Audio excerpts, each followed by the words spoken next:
Hey, hello, everyone.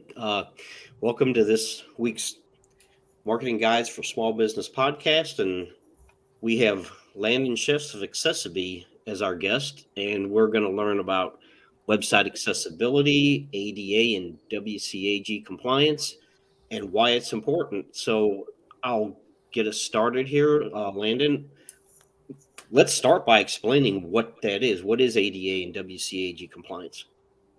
Yeah, absolutely. And thank you so much for having me, guys. So just to sort of separate the difference between the ADA and the WCAG, first going into what those acronyms stand for. So the ADA is the Americans with Disabilities Act.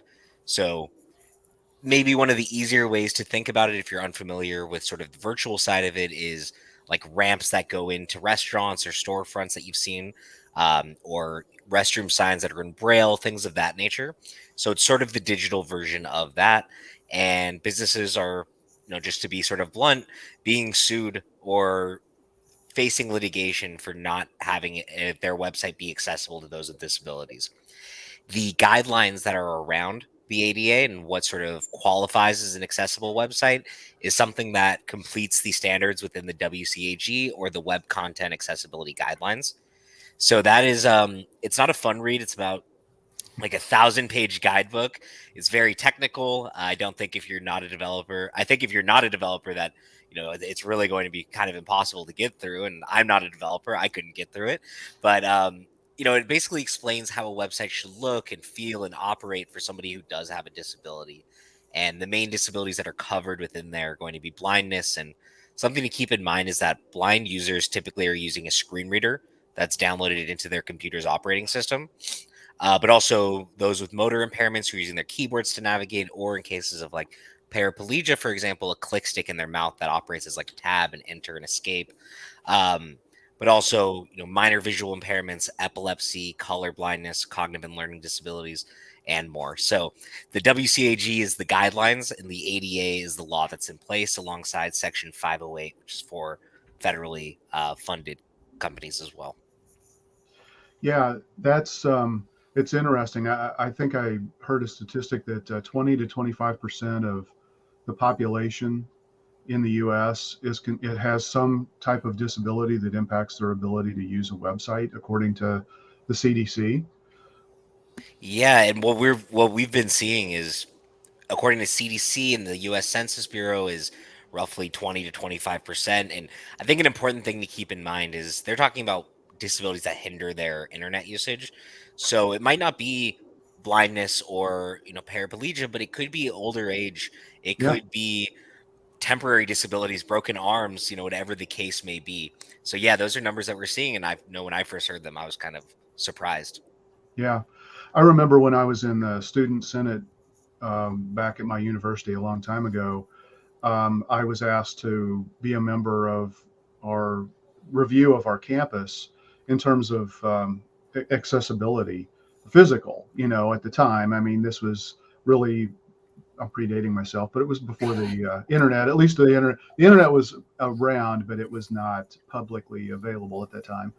And I have to tell you, I mean, it's amazing when you put yourself in the mindset of somebody who has a disability and you start to try to navigate and work through the world in that way.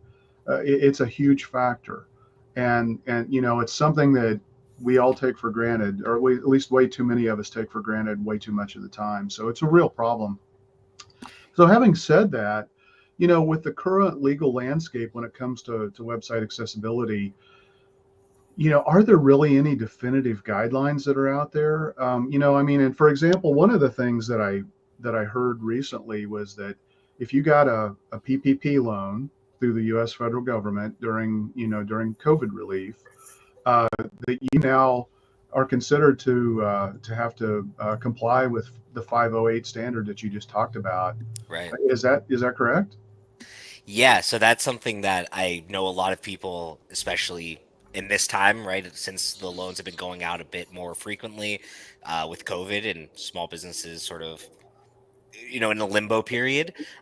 Yeah, that is something that a lot of businesses have been facing is they're now considered partially publicly funded, or they just fall into other guidelines that private company might not necessarily fall within.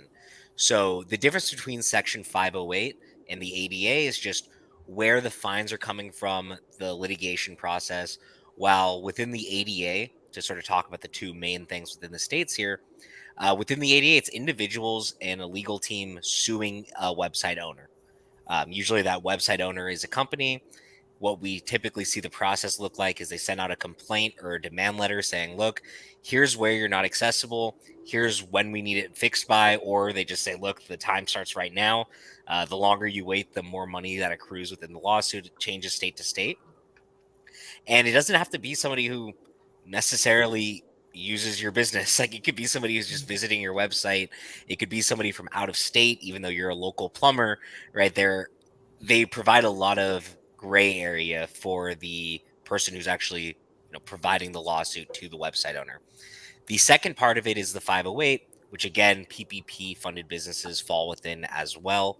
Um, this is actually a fine that's coming from the government, or it could be loss of contracts, things like that. I've worked with electricians who work with public school districts who have lost out on contracts because their website wasn't accessible, things like that, because it is written within their guidelines and nobody wants to risk these significant fees. Going back to the ADA for just a moment there, the fees that we typically see, or the demand letter settlements that we typically see, anywhere from like $20,000, $50,000, going upwards of $150,000. So it's nothing to scoff at. A lot of the businesses that have been sued once again for not being in compliance after they've already settled. So it is an ongoing thing where, people don't just pay and then, they're clean and good to go. They need to pay and then actually take care of the issue. So it's something that we've been seeing a lot of. About 265,000 demand letters and lawsuits went out last year alone. So these are significant. Looks like it's increasing and becoming borderline mandatory at this point, where it's not something that's nice to have. It's something that's, absolutely necessary. Wow. Well, Yeah. Go ahead. I was going to say that for those that don't know, what is a PPP loan?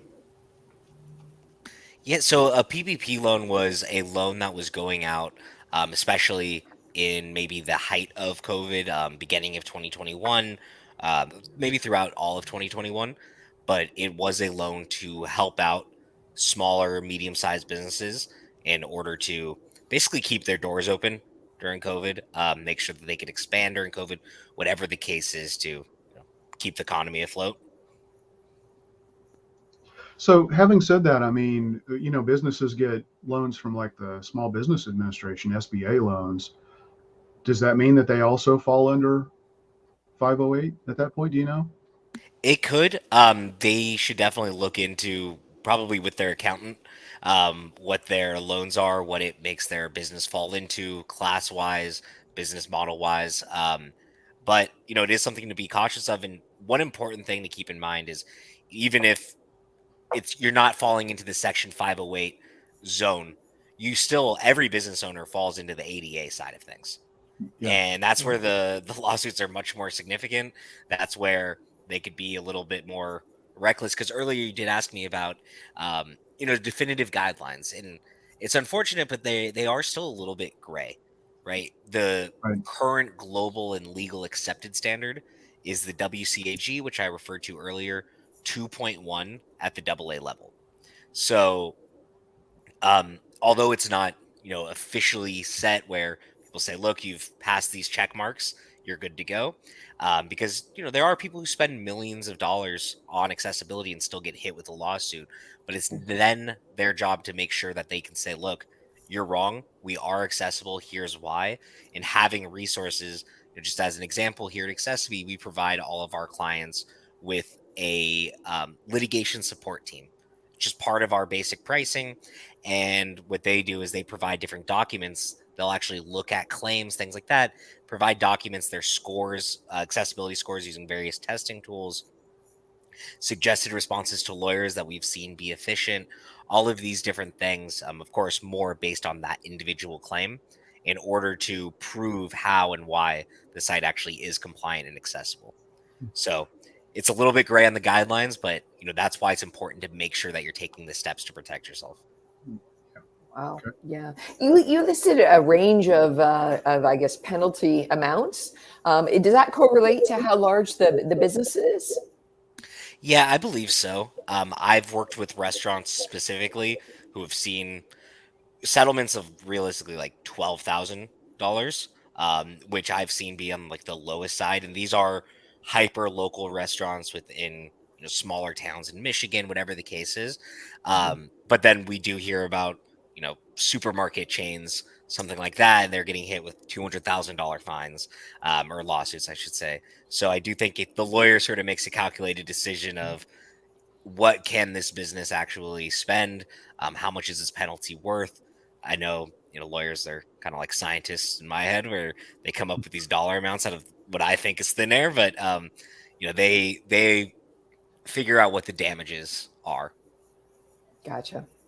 Would you be able to give some examples of what the user experience with someone for someone with a disability?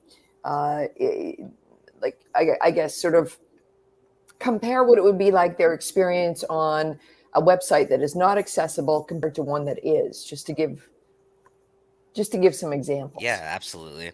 So two of the I guess sort of to break it up into two different parts, there's going to be something that we call front end adjustments, and this is for more minor visual impairments, epilepsy, cognitive and learning disabilities, and more as well. But just a couple of examples of that are contrast issues, for example. So making sure that you don't have a really light colored font on a really light colored background, because that might be harder for somebody who just doesn't have the best vision to be able to identify and see.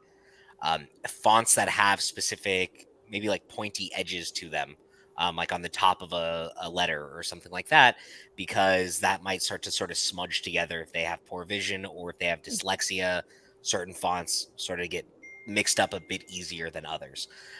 So again, these are all front end adjustments. On the epilepsy side, this is a really important one, and I think one that sort of illustrates easily what front end adjustments would look like. So on a non-accessible site, I never thought about this prior to working here, but if you have epilepsy, scrolling the internet could be a dangerous experience for you.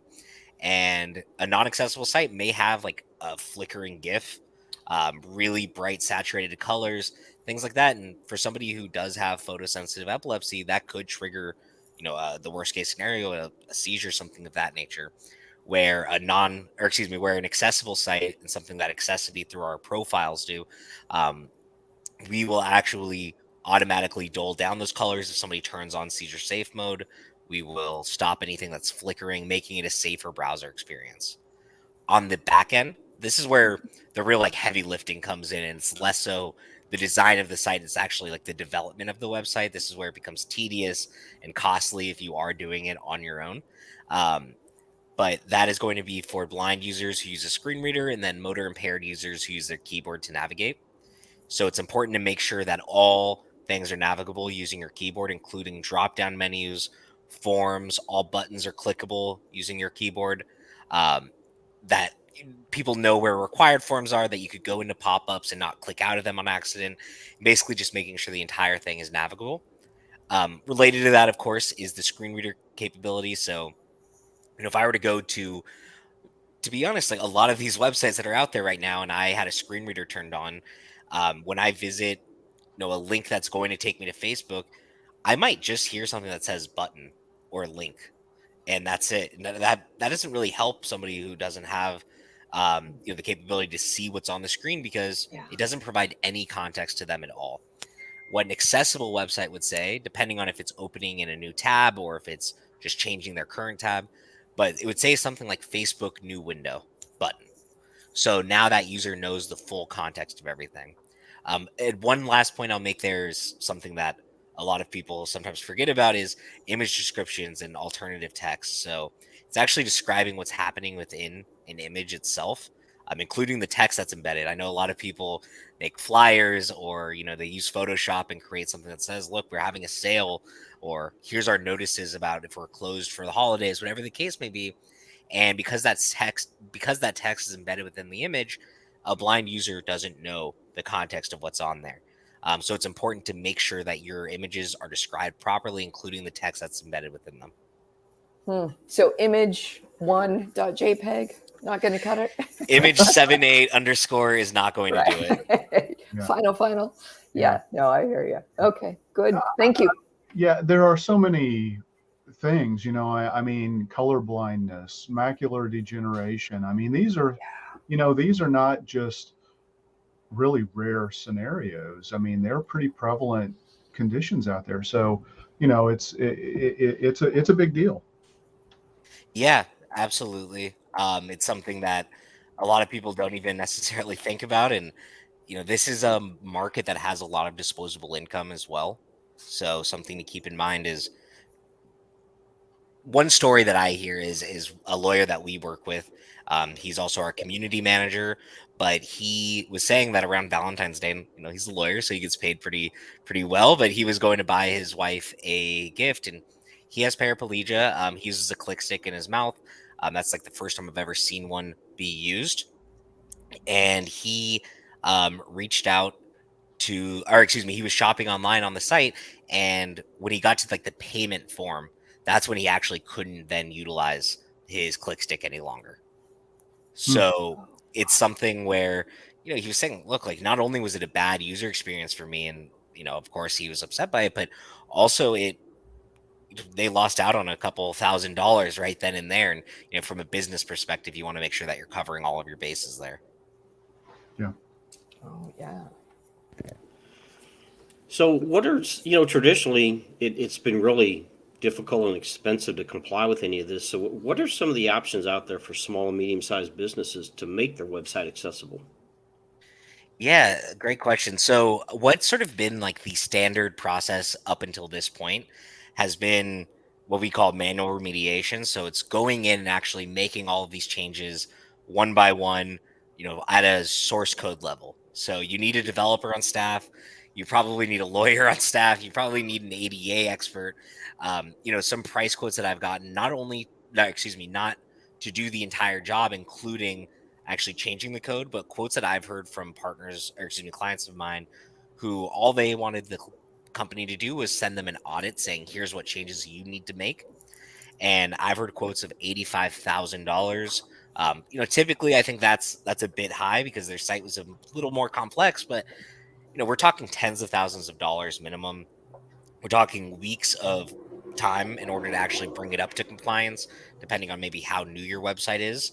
And lastly, every time you need to actually make updates to your site, you need to then go back to that expert, say, "Hey, we're adding, our new our new summer line of clothes."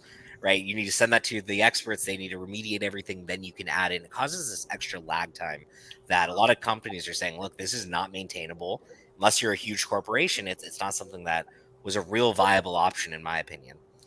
The other thing that we've seen, and you guys have probably seen similar sort of widgets that are on websites before, but they might just change the contrast and increase the font size or things like that. And these are usually free WordPress plugins. I think that these are, I always like to say, like sort of a step in the right direction, but it's not something that is actually going to bring you to compliance to the point where you're mitigating your legal risk. So that's exactly where something like Accessity comes into play. Now that automation has gotten so much smarter, where we are able to say, look, we want to automate the process for you. We don't want you to have to pay tens of thousands of dollars, but we also understand that you don't necessarily have the manpower to just focus on accessibility on stuff. You have a whole business to run. You already have somebody building your website. Now let us take care of the accessibility side of things. So an AI powered solution that could just be plugged into a website, run in the background, automatically add those alt tags that I mentioned earlier, the image descriptions. Also make the changes to the things like the Facebook logos and have those say, Facebook new window. There's a lot of really great examples that we've been seeing. And additionally, also still provide that front end widget that allows you to turn on a seizure safe profile, a change your adjustments to colors that you have a better time seeing, whatever the case may be. So those are sort of all the options that are out there on the market. Of course, there's one that I always suggest, being Accessivity and our automated solution. Yeah, I mean, I I don't want to put thoughts in people's heads, but at the same time, the fines that you're talking about, amounts, are not. I mean, those aren't even what people often, especially smaller businesses, aren't even willing to pay that for a website to be developed. First of all, you know, and so their alternative is, they may not even choose to have a website, which is crazy, because they couldn't do it in a cost effective way. So I'm glad to see that there are some technologies that are coming out. You mentioned one example of how accessibility helps with lead conversion, and kind of what that can mean in terms of, you know, losing a sale or not if you've got accessibility. Yeah, but I would think that even if somebody lands on a website that's accessible, um, or they land on a website that's not accessible first, then they go to another competitor that has an accessible website. That's a lost lead or a business opportunity as well. So, any other thoughts on what role accessibility has in terms of lead conversion? Yeah, absolutely. Like we were talking about a bit earlier, this is a market that has a lot of disposable income. It's a really large market as well. And, again, when we say people with disabilities, we're not only referring to what we would probably consider more serious disabilities. It sometimes is just somebody didn't bring their glasses today and doesn't have good vision. Like I always use my mom as an example. She has probably the thickest glasses I've ever seen, and she really likes to online shop. And like her method right now is she goes Command Plus on her MacBook like 35 different times. And if it's going to be that difficult for her to read, she's probably going to go to a different company. And I would suggest that you don't lose her business if you're an online retailer.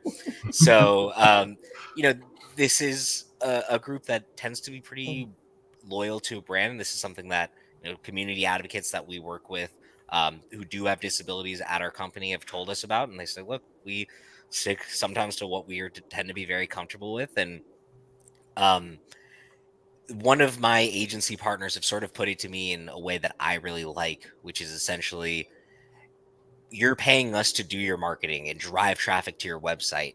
Now you want to make sure that you're casting as wide of a net as possible and not losing out on any business simply because they can't necessarily interact with your website as easily or as fluid as you would like them to. Yeah. So, when it comes to lead conversion, it's one of the most important things that you could do from a more technical standpoint as well. And I know that you're sort of the more of the SEO expert than me, that's for sure.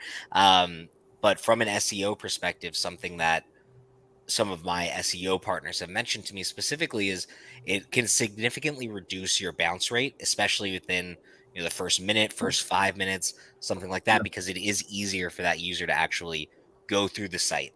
So I know that that tends to have a positive impact on SEO. So it's something that sort of I like to almost describe as an added benefit of accessibility in general, as opposed to one of the main benefits. Yeah, time on site, I think is, Mhm. bounce rate and time on site, kind of rolled together there. Um, yeah, interesting. So, um, I mean, we're talking about 25% of the population, Yeah. we've talked about on this podcast before, you don't look, if you're paying for marketing, the last thing you want to do is leak leads, and this is a new form of leaking leads. I mean, in the past, I think many marketers really have kind of only looked at it as like, okay, well, somebody filled out a form on your website, but you didn't call them back, or they called your business, you didn't answer the phone and you didn't call them back, and these kinds of things. But this is something that, it maybe is even an invisible leaking that's happening for businesses right now that they aren't even nobody's even really paying attention to, and that's a pretty substantial number. And again, if you're talking about folks who have money, I mean, then that's I don't think you want to walk away from that opportunity. Right, absolutely. And on top of that, it's still you want as many people sort of spreading the good word about your business as possible. So I do think that even if it's not necessarily a huge amount of actual leads or revenue that could be lost, I do think it's important to make sure that you're expanding your client base as much as possible, that people have good things to say about you, that I know some business owners get very competitive, that they're not going to your competition instead of Yeah. you. Yeah. And then lastly, like from a branding perspective, it's 2022. I work with agencies who their whole business model is how can we do more disability focused marketing? And people don't know where to start. They're asking for inclusive marketing, inclusive branding, and it's kind of a vague topic to discuss. This is one of the, quite frankly, the simplest steps and the most affordable steps you could take towards like really making strides towards that, as opposed to just sort of talking the talk. Yeah. Yeah, for sure. As a business owner, I mean, that's largely our audience. They're probably pretty overwhelmed by this. Is there a couple of major things that you could advise the business owners to think about with their website? Are there like one thing to change every month? Like, is there any way to make this a little bit more bite-sized so they can actually start to tackle this? Yeah, great question. I would start with making sure your alt tags are in place. So making sure that they really describe what's happening in the image and that it purveys the information that you would want out there. So it's important that it doesn't only say sort of what's happening, but you could use it as a marketing tool, right? Like you still want it to explain, but you do want it to be compelling to the actual visitor of the website. I would say that's probably step number one. Um, Not only because it's probably one of the simpler steps that are out there, but also because it is one of the more important ones as well. Go through your website from a front end level and check if your contrasts are okay. There's a lot of great tools that are out there. Accessivity has our access scan. So if you Google Accessivity access scan, you could run a score through there and get, you know, qualifications on how you've been doing. Yeah. But there's also great tools like Google Lighthouse's accessibility testing. So that's if you have the Google Lighthouse Chrome extension or you just go to their website. And the most popular testing tool is Wave by WebAIM. They have a website as well as a Chrome extension, and people usually like to get a good idea of how they're doing from there. I would say you'd be surprised by most likely how many things you might be missing out on right now. And I think that a lot of them would be in regards to contrast, regards to fonts and headers, and then of course like ARIA labels, image descriptions, things of that nature on the technical side. Mm-hmm. And then ongoing, is it something that you just got to be thinking about every year just to make sure, like as you update your site, we got to make sure that new accessibility, I guess, mandates are being adhered to? Is that the kind of Right. thing? Yeah. So Yeah. sort of yes and no. It's been that way for a long time. So it's been that way where, look, you might have been in compliance, 2 months ago, but Yeah. now you're not, either because you've added new content or because it's a moving goalpost. And one sort of cliche we always like to say is, it's a journey, it's not a destination when we're talking about compliance and accessibility. So, it is something where you need to always make sure that you're on top of it. We understand business owners are very busy people. They, have focuses that aren't always just web accessibility. So we want to make sure that they can stay on top of those. But, with things that have launched, such as Accessibility, it will automatically make sure that your site stays in compliance. So that's the great thing about automation is, number one, when you add new content to your website, it's going to scan through all of that content, make those changes every single day, making sure that you stay in compliance no matter if your site updates daily, which we've definitely seen, whether it's e-commerce or blogs. And additionally, if there are new guidelines that come into play, like earlier I mentioned, right now we're at WCAG 2.1 at the AA level. What happens next year if it's 3.0 or 2.3, something along those lines? As an agency, you can't go through every site and change every little aspect. As a website owner, you might want to just like give up at that point. It's like so stressful and overwhelming. But with an automated solution, you could just push out those changes across all of the websites that has your technology on their site. Great. Yeah. That's doable. Totally doable. Absolutely. Yeah. Well, I mean, it's, the thing is, you don't achieve compliance and you're done because things change. I mean, the nature of the internet, if you're doing active marketing, you're changing content on your website. when you do that, you may no longer be fully compliant. So, but having said that, I mean, is there, and again, I know you're not an attorney, and I'm nowhere near an attorney, but I mean, if you show some due diligence that you're actively trying to provide a web accessible website, does that help in any way from your Yeah, experience? I would say it does. Okay. You know, m- even more so than I guess the WCAG 2.1 at the AA level, like the standards are sort of we're working towards it. And I know that's like, really hard to say, and who's to determine, if you're working towards it hard enough, or, if you're just we've all seen, or at least I have, because I click on a lot of people's accessibility statements. I've seen plenty times on websites they haven't updated this statement since 2017. Their website's clearly inaccessible, and it says, "Hey, if you find any issues, email us, and we're trying to make our site accessible." And, they're not. They think that they might get away with that for a while, and maybe they will for a little bit. I do think there's also the factor of it's not just about what you could get away with, right? It is also the right thing to do Yeah. for people who have disabilities and want to access your company. There's doctors out there who don't have accessible websites, and people with disabilities need doctors just like, you or I need to book doctor's appointments. Excuse me. But also e-commerce sites, whatever the case may be. But yes, having the intent and having the steps in place towards making your website accessible does make a difference. It does help.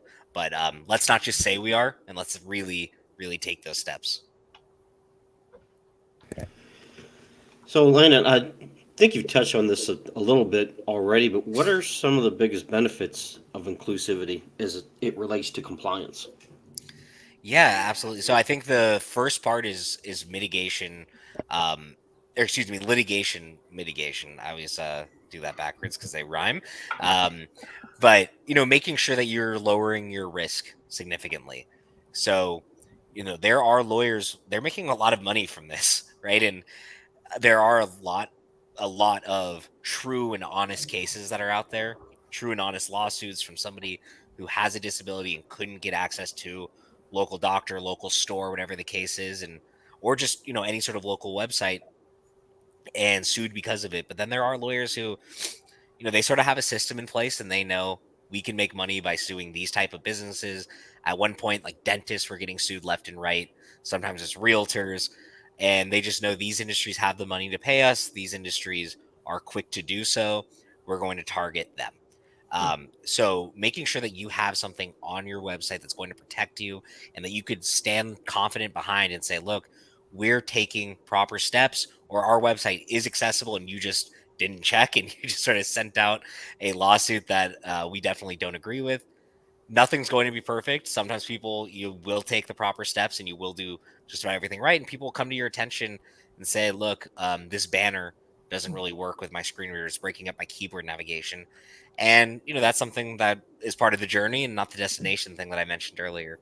So starting with litigation, mitigation, going into something that we talked about a lot before, just making sure that you are opening up your business to as many people as possible. So again, closing any holes in your boat that you may be leaking potential revenue from. And then lastly, from that branding perspective and the fact that it's just the right thing to do overall. Yeah, I think there's no malicious intent. It comes in front of our everyday lives, until it does. And I know for me as much of a socially can be, may think that way, they may not, but that it's still I think one morally and societal help you get more business because you're going. So there are a lot of really strong positive points here. I know as a cost, it's like, okay, great, I got to go spend more money on, but there are real benefits to do it. You can quantify those pretty well. Yeah, so going back to sort of the first part of it, the sort of social awareness and everything along those lines. Again, the fact that it is 2022 and companies talk about it, they don't even know where to start. I work with a company who mostly builds websites for recruitment companies, people, headhunters, more Yeah. colloquially, and they have a focus sometimes on recruitment teams that recruit people with disabilities for companies.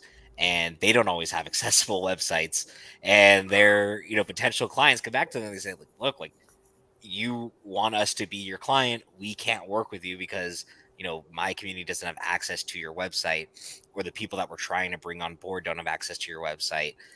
There's disabilities out, or excuse me, disability foundations that are out there who don't necessarily have accessible websites, and that's definitely like the most important thing that you can offer.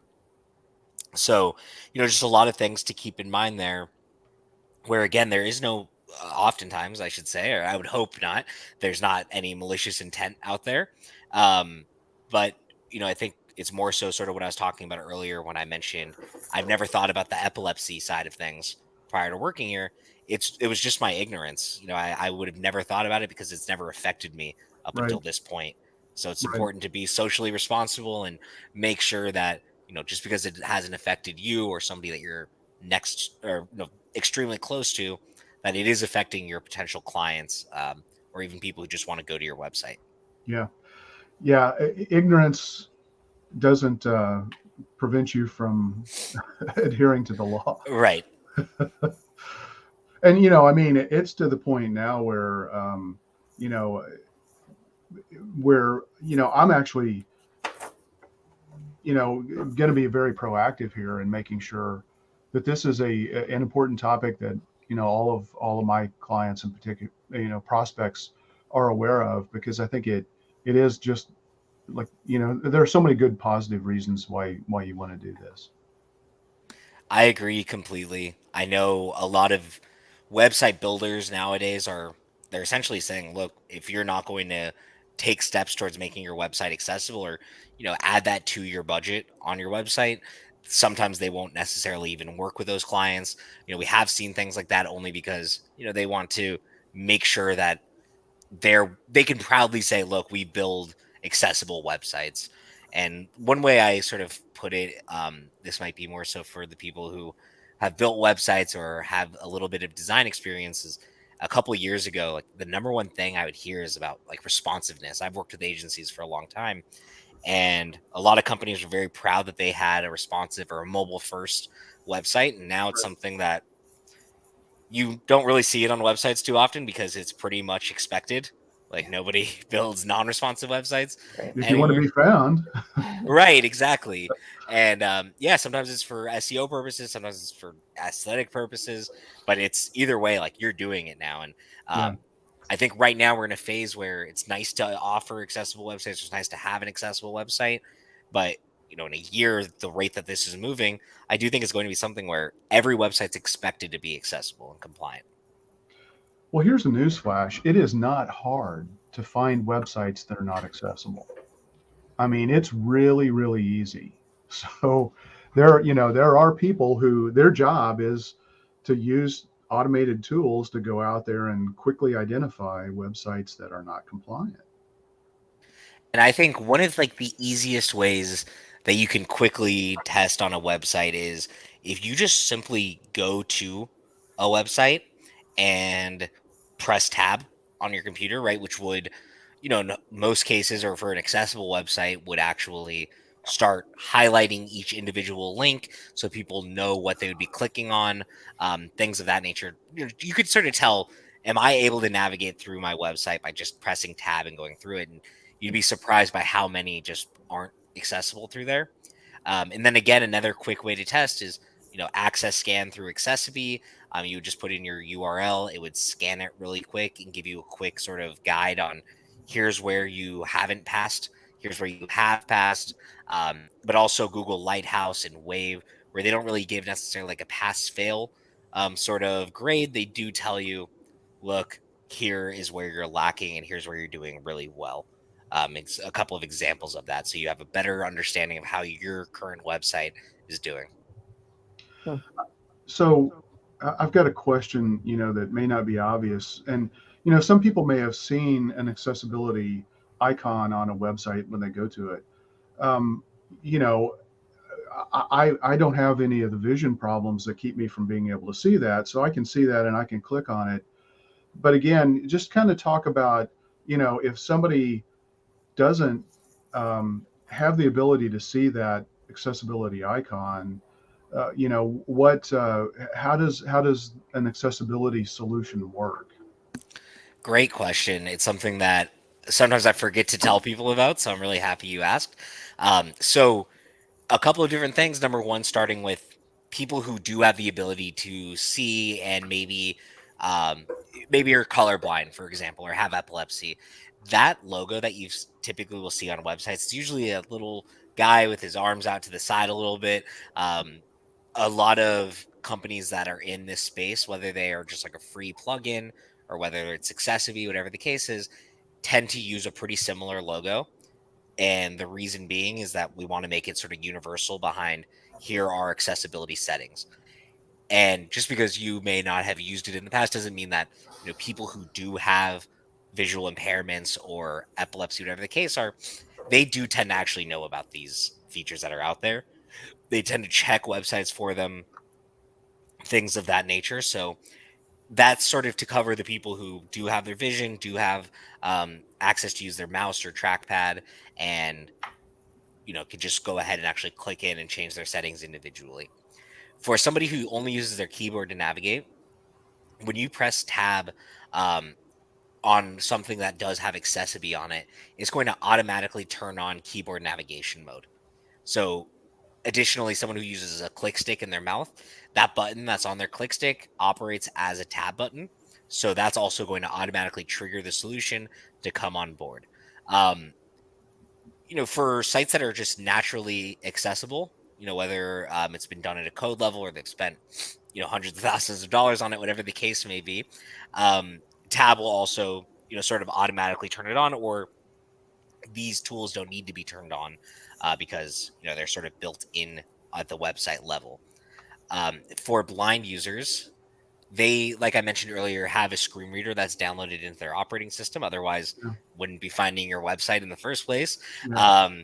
And a website that's been accessible at a code level, there's nothing that needs to be necessarily done. Sometimes websites will turn into like a read only mode, which I'm sure people have seen before, even if they're not necessarily thinking about it. Sorry if this, I have allergies.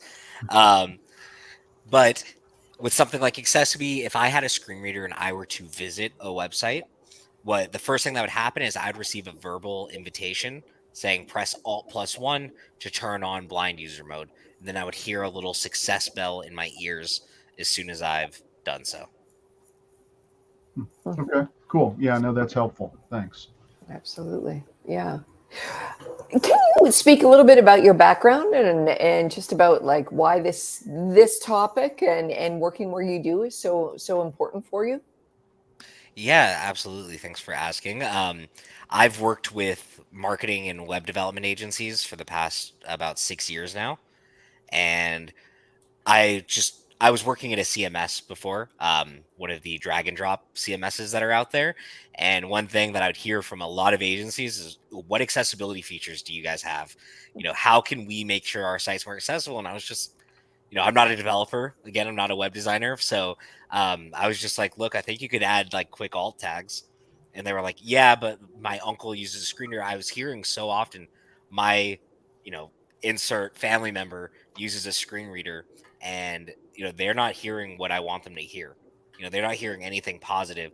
They're skipping over the menus completely. They don't have access to buttons and links and clickable items. And I was like, all right, this seems to be a real significant issue, not only for web developers and business owners, but most importantly, it seems to be a significant issue for those with disabilities.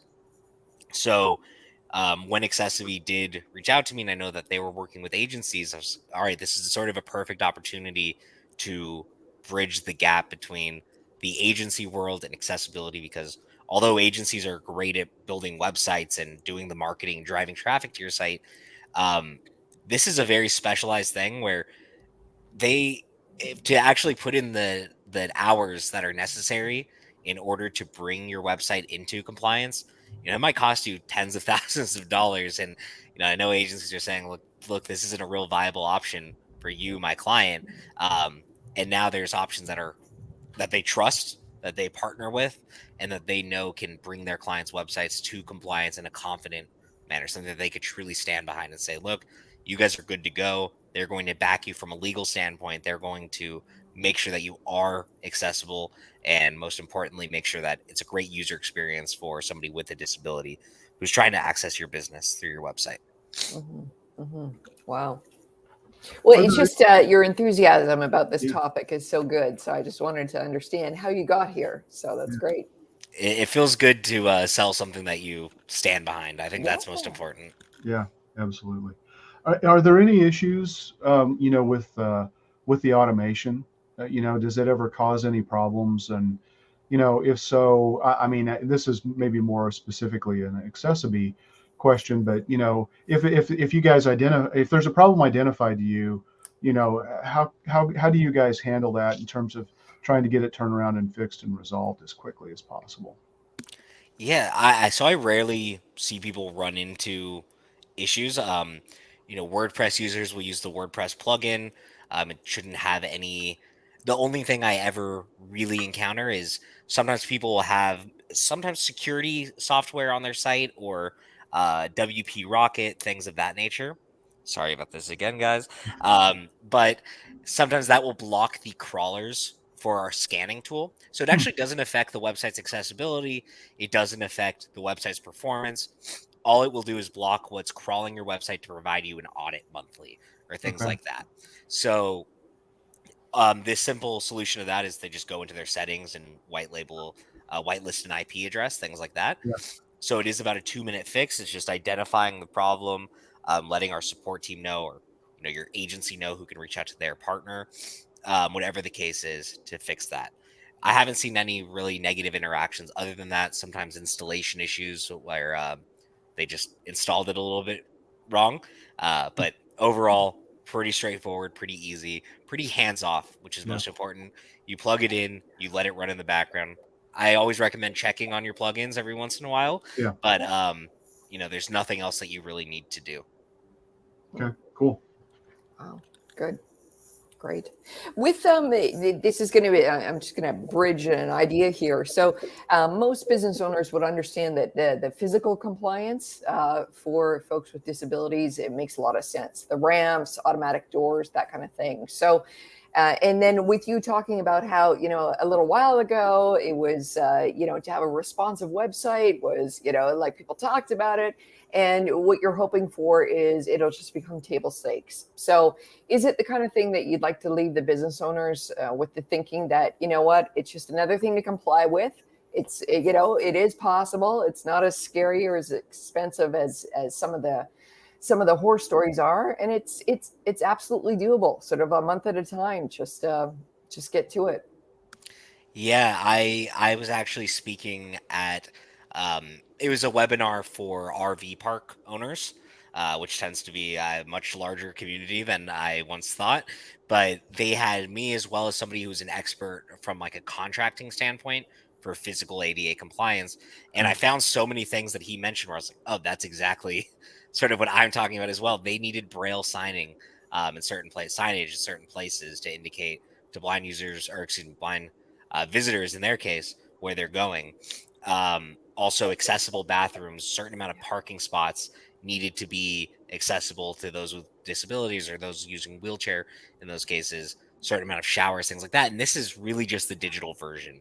Yeah. So, you need to take care of this, essentially the same communities for the same purposes, so that they have access to utilize your tool or your product or your company, as well as from a business standpoint, you don't want to lose out on that client base as well.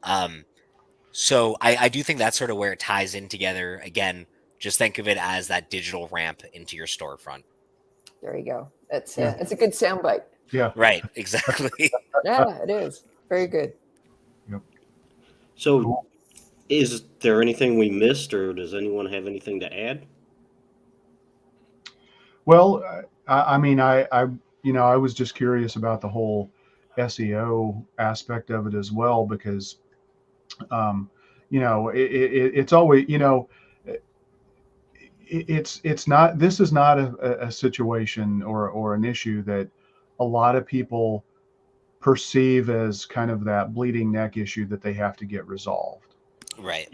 But the reality is it's kind of a ticking time bomb, that's just, sitting there waiting to potentially happen. And if it does, I mean, if you get hit with a $12,000 fine or higher, that may be enough to take your business out. I mean, you may have to close your doors. You're absolutely right. And, when it comes to the SEO standpoint, I know I touched on it just briefly earlier, but lowering your bounce rate is what we've typically heard has had the best impact on people's SEO, because I think they're surprised by how many people are quick to leave their website because the font isn't really, too seeable for them, or, the contrast, maybe they're blind or use their keyboard to navigate. They're just saying, look, there's other, whatever the case is, supermarket websites that I can go to. Yeah.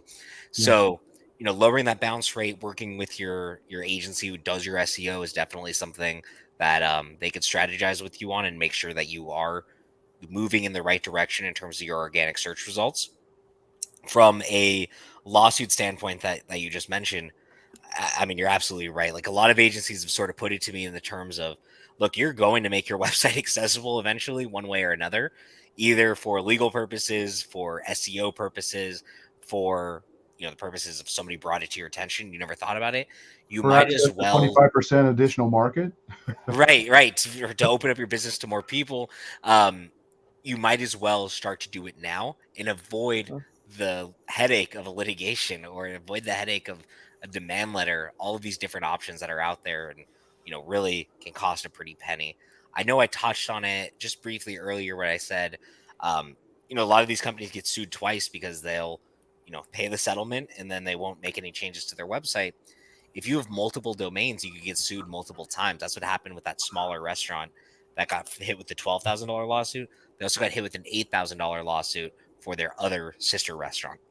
So you want to make sure that you're protected. The more visibility you have online, you want the visibility, but it opens yourself up to much more lawsuits as well. So let's make sure you're staying protected and doing the right thing, most importantly. Yeah.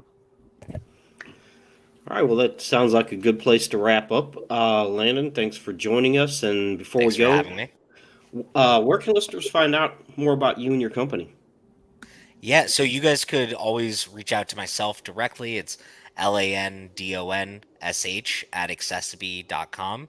Just let me know that ChangeScape sent you. ChangeScape also has a link with us that will provide their listeners with a 10% added discount. So that's accessiby.com/a/CS web. So that will provide all listeners with a 10% discount as well. And thank you guys so much for having me today. Thank you. Yes. Thanks everyone for joining us, and share our podcast. And we will see you next week. Talk soon, guys.